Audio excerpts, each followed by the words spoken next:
আসসালামু আলাইকুম প্রিয় বন্ধুরা, আশা করি আপনারা সবাই ভালো আছেন। আমি কিছু কথা বলতে চাই, সেটা হলো আমরা কিছুদিন ধরে দেখছি ইন্ডিয়ার জম্মু কাশ্মীর নিয়ে একটি বড় দুর্ঘটনার শিকার হয়েছে তারা। ভারতের বিজেপি সরকার কোনো কিছু সঠিকভাবে তদন্ত না করেই সরাসরি পাকিস্তানিদের উপর দোষ চাপিয়ে দেয়।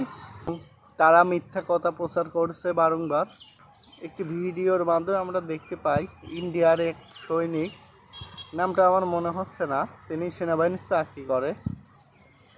তিনি এই হামলাকে সম্পূর্ণভাবে ষড়যন্ত্রমূলক হামলা বলে স্বীকার করে।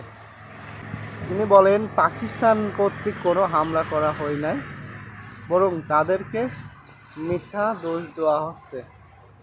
এর কারণ আমরা জানি, ইন্ডিয়ার নরেন্দ্র মোদী সরকার তথা বিজেপি সরকার, তিনি সরাসরি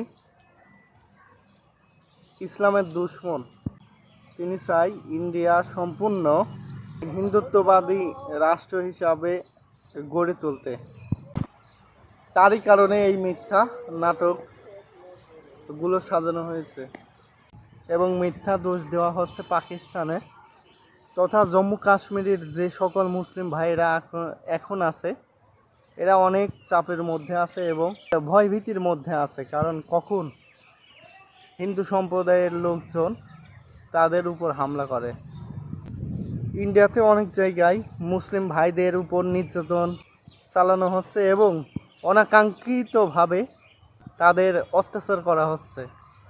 কারণ ভারতের বিজেপি সরকার, তিনি চাই হিন্দুত্ববাদী রাষ্ট্র কায়েম করার জন্য। এমনকি আমরা গতকালকে থেকে একটি খবর বারংবার দেখছি, সেটা আমাদের বাংলাদেশের যে সকল বাঙালি ভাইরা আছেন তাদেরকে দেশে ফেরত পাঠানো হবে যত সম্ভব, এবং তাদেরকে দেখলেই গ্রেফতার করছে। সুতরাং বলবো ভাই, এটা কোন রাজনীতি? মিথ্যা মামলা দিয়ে বা ভয়ভীতি দেখিয়ে হিন্দুত্ববাদী কায়েম করার জন্য আপনারা এটা কোন রাজনীতি করছেন? আপনারা বাংলাদেশের সাম্প্রদায়িক সম্প্রীতি নিয়ে বিশ্ব মিডিয়ার মাধ্যমে মিথ্যা সম্প্রচার করেন সর্বদাই আপনাদের মিডিয়া, এবং বাংলাদেশের